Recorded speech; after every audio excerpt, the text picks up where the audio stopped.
What's up, guys? It's TechnoViking23 coming to you today with a little discussion about Destiny, and today we're going to be talking about the latest patch that just came out, patch 2.4, and why it's making me have second thoughts about being excited for Rise of Iron. As you guys know, I've come back to Destiny recently and been playing the game and been somewhat enjoying it. It still has its flaws. I actually have been working on some videos reviewing the state of the game, especially PvP. But then Bungie went and made this new patch, which was about 13 gigs, I think, and it uploaded a lot of the stuff that is going to be in Rise of Iron. You can't access it yet, but they just wanted to preload it on your console. And yeah, they screwed up a bunch of stuff. Now, I'm not going to get into everything because that would just take me way too long. There was a huge weapon balancing change. They supposedly hit snipers pretty hard, but I don't think adding like 0.05% of a flinch point is going to really do much. Now, they did kind of ruin one of the archetypes of snipers for PvE, but that's another discussion, I'll get into later on. What irritates the hell out of me, though, is they actually nerfed the universal remote. Which, if you guys don't know what universal remote is, it's an exotic shotgun that you can actually use in your primary slots. You can run around with a shotgun in your main slot. You don't have nearly as much ammunition with it as you do other primaries, but it's kind of just a fun weapon to use because it's a primary shotgun. Kind of like No Land Beyond is a primary sniper rifle. It's just it's an interesting weapon. It's got some utility with it. I don't remember anybody really complaining about universal remote, whether it's on Reddit or the forums. You might have seen something here and there, but overall I don't think it was really a weapon too many people were crying about. But for some reason Bungie decided to nerf it, and they said it's because you people were running shotgun combos and it was maddening in the Crucible, and some people were not having an enjoyable experience, and that sounds like a bunch of crap to me, quite honestly. But what they mainly did was they hit the exotic perk on it, and they reduced the range by, I think it's like over 75%. They basically made it so that universal remote now barely has the range of some of the better normal shotguns. And it's, we already know there's what they call bullet RNG in the game, so that makes it even worse. So it's now become a completely useless weapon in my mind. I have been trying to use it in PvP a little bit. Actually, I was going to do a video, my PvP series, where I was going to use universal remote because it's one of the fun weapons, and I was going to talk about how it was one of the ways I still have fun in the Crucible, despite the Crucible being a freaking mess right now, is by using weapons like universal remote, No Land Beyond, just to kind of mix things up and have a little bit of fun. Then they went and nerfed it, so I was kind of surprised. And like they usually do when they nerf something, they make it totally useless in the game. And it's even worse because it carries over to PvE and taking away a lot of the range from universal remote, which is a weapon that really wasn't very usable in PvE to begin with. It's now pretty much completely useless. So there's a whole bunch of other weapon changes, like the stupid thing they did with Touch of Malice, where they actually, because it works a certain way with some of the Defender Titan things, they decided to nerf the gun, which is stupid. But, if I wanted to get into that, it would take me way too long. But let me just say that I am completely just baffled by this universal remote nerf. And again, it's just Bungie nerfing things to nerf things. It doesn't seem like a valid nerf in my opinion.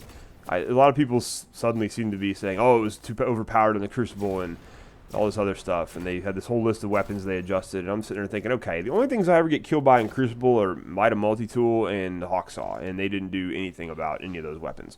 Those are easily the two most used weapons in this last Iron Banner. And usually Bungie's attitude is, oh, if the people are using it too much, it's got to be nerfed. Well, I don't see universal remote topping any usage statistic list, so who knows. Anyways, moving on, I'll put the patch notes below if you guys want to check out the weapon changes. You can look at those. I think some of them are pretty ridiculous, quite honestly, and it's just more proof that Bungie has no freaking idea what they're doing with this game when they try to balance things. And that's one of the things I've said over and over again. It was a huge mistake for them to try to combine PvE gear with PvP gameplay. It's just not anything that's going to work, and there's a reason why most games, like your MMOs, like your first-person shooters, have a completely different set of gear to use for PvP versus PvE. I played World of Warcraft for the longest time, and, yeah, you could bring your PvE gear into PvP, but you weren't going to do nearly as well. You needed to get a set of PvP gear. Star Wars The Old Republic was the same way when I played PvP.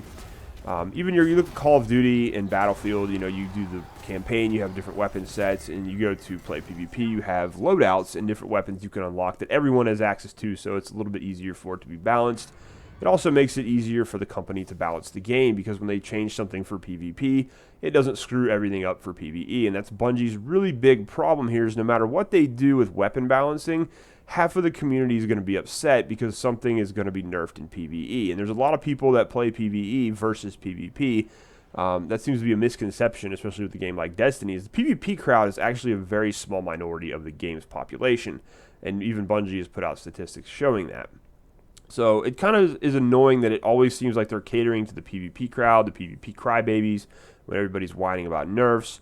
And then it ruins a lot of weapons for PvE. So that really sucks. But I've kind of rambled on about that too long. I'm going to get into what I wanted to talk about next was some of the stealth issues that happened with this patch. Now, Bungie always says, oh, we don't do stealth nerfs. We don't, you know, do things behind the scenes, which is pretty much BS. We know they tested skill-based matchmaking behind our backs and didn't tell us about it, and then tried to blame Sparrow Racing for the lag being caused in the Crucible and a bunch of other stuff, and how they've just, there's been a lot of crap with Bungie. I've gone over it in all my videos. I'm not going to rehash it here, but they have a long track record of just being shady and not telling the truth when it comes to their community. But let's talk about the big thing that happened with patch 2.4, and that was the fact that people's Iron Banner bounties that they had been saving up to get marks when the expansion came out pretty much completely vanished. Now, at first, people thought this might have been a glitch, and, you know, a lot of people were very upset, and they should have been, because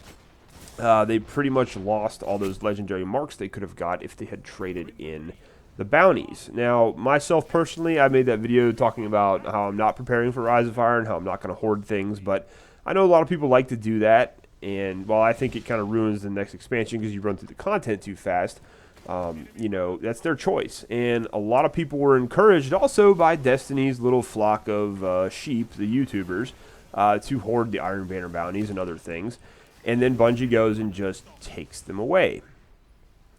And at first, people were, like I said, people thought it might be a glitch. Oh, this is an accident. Maybe they'll put them back. Maybe something will happen. And Bungie never mentioned anything. They never gave any warning in the patch notes, and they didn't even say anything about it. They didn't mention anything prior to the patch notes, so it was a big shock for people to log in and see, oh, hey, my Iron Banner stuff is gone. Especially when in the Game Informer article they did, they basically said all that stuff would remain, like in past expansions, you'd be able to cash in bounties to get things. And so they pretty much blatantly lied. And then they retroactively changed the patch notes to say, oh, Iron Banner bounties have been changed, or Iron Banner is going to be changed, and the bounties aren't going to be effective anymore. So we went ahead and just removed them.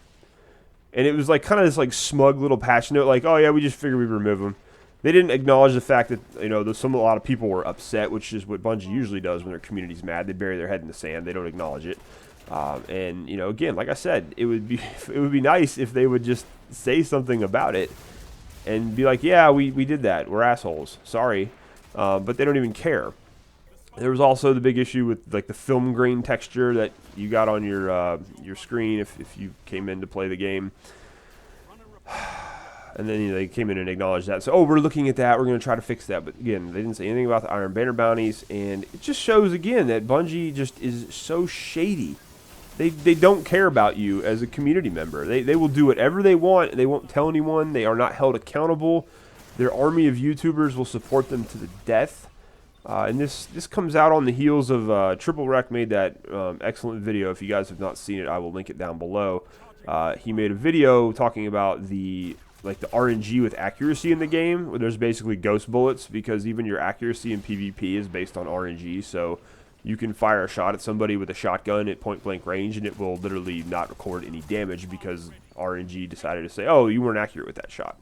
At least that's the way I understand it. I could be wrong, but it's a great video. Watch it down below. It'll blow your mind, and it kind of makes me laugh again because this is supposedly a game that is going to be MLG, and they have RNG accuracy in PvP. It's hilarious. Lastly, there was another stealth nerf to Striker Titans that they, of course, did not say anything about. The community found this one. They basically screwed around with shoulder charge because of the fact there's an artifact coming in Rise of Iron that was going to make shoulder charge super overpowered. So instead of actually looking at that artifact and adjusting that artifact before the expansion comes out, they decide they're going to nerf the class ability, which I think is absolute BS. It's crap. It's another stupid excuse for them being lazy. Instead of, okay, you know, if you have a whole entire subclass that you're looking at that a lot of people play and a lot of people enjoy, and I've never had an issue with shoulder charge. A lot of people, you know, bitch and complain about it and say it's overpowered and all this other nonsense. But, you know, everybody complains about everything in Destiny, it seems, when it comes to PvP. And I've never actually felt that shoulder charge was that bad. You know, it's something that you do have to put yourself in a vulnerable spot when you're running with it. But, you know, I get killed with it. I'm like, whatever. You know, you can still shotgun them, you know, or kill trade. But it really doesn't bother me that much. I've never been a huge user of it myself, but it is a kind of a fun thing to use in PvE. And again, this is another nerf that they did for PvP purposes because of this stupid artifact that's going to change shoulder charge for PvE users as well. And they basically changed the charge up time for it, and after you use it, there's also like an extended kind of cooldown period before you can use it again. They also nerfed the Mark 44 stand-aside exotic to limit shoulder charge time, and I don't really want to get into it too much, but they did this without saying anything. They didn't mention this in the patch notes, and Bungie does this kind of stealth nerf thing all the time with a lot of things in the game. You might notice that your armor values are not quite what they were since they put this new patch out. So for the next 2 weeks, you know, you're not going to be able to play up to your maximum potential because they decided to, I guess, up the light level somehow, and that's changing armor values. But what happened was Cosmo comes out. He's one of the community guys with Deej, another useless, you know, mouthpiece for Activision and Bungie. He comes out and says, "Oh, we forgot to mention that in the patch notes. Yeah, we were going to tell you guys that. We forgot." Then they had a quote from the Sandbox team saying, "Oh, we never do stealth nerfs. We never intentionally stealth nerfs because why would we do that? Because the community would figure it out and then we'd look like idiots." And basically is what they said. And my response was basically, well, but you did stealth nerf something, and you've done it several times, and you basically just came out with this little, you know, oops, oh, we added it to the patch notes because the community found out that you lied and that you didn't tell us. So this just reminds me, again, you know, like I said, I was starting to get somewhat excited for Destiny again. I was really looking forward to Rise of Iron, and then this nonsense happens. And this happens every single patch. Bungie screws up a whole bunch of stuff. They don't tell us about it. And then it's supposedly like our fault somehow. And, you know, this just drives me insane with this company. I don't know what happened to Bungie. Like, this is just so far from the Bungie I remember from all the enjoyable years of Halo. Not sure where those guys went. I wish they'd come back. I know Bungie, you know, is no longer the Bungie that made Halo. Most of those guys are long gone. And with Marty O'Donnell and Joe Staten finally leaving, you know, they were, well, not to say leaving, they were basically forced out by Activision. If you paid attention to the Marty O'Donnell lawsuit, you can see just how much Activision has their fingers in the Destiny pie and how this game is never going to be probably anywhere near its potential given what Activision wants to do with it. But yeah, it just sucks, man. This is one of the shadiest developers I think I've ever seen. They just don't care about the community, and they are rewarded with it by blind loyalty, especially from their army of YouTubers who, you know, it irritates me so much that stuff like this happens. And I know some people are going to say, oh, the Iron Banner bounties aren't a big deal, but, you know, it's annoying, and it's shady as hell. They take something away from players without telling them and then retroactively very smugly say, oh, yeah, we changed that. We're taking those bounties out. But I just see all this hype videos being made for Rise of Iron, all the Destiny YouTubers jumping on, you know, slobbing Bungie off, and it's like, I just wish one of you guys would say something. Have a backbone. Have some integrity. You know, hold them to the fire. I can do it, but I don't have enough subs to make a huge difference with the game. You guys with your 80,000 to 1 million subs with Destiny could make a huge difference, but you don't. And that's one of the big problems I have with the Destiny community and the Destiny YouTube community in general. Anyways, that's going to do it for this video, guys. Hope you've enjoyed it. Let me know what you think about the patch notes and all this other stuff. Love to hear your thoughts down below in the comments. I hope you guys are all having a great day. Thanks as always for watching, and I'll see you again next time.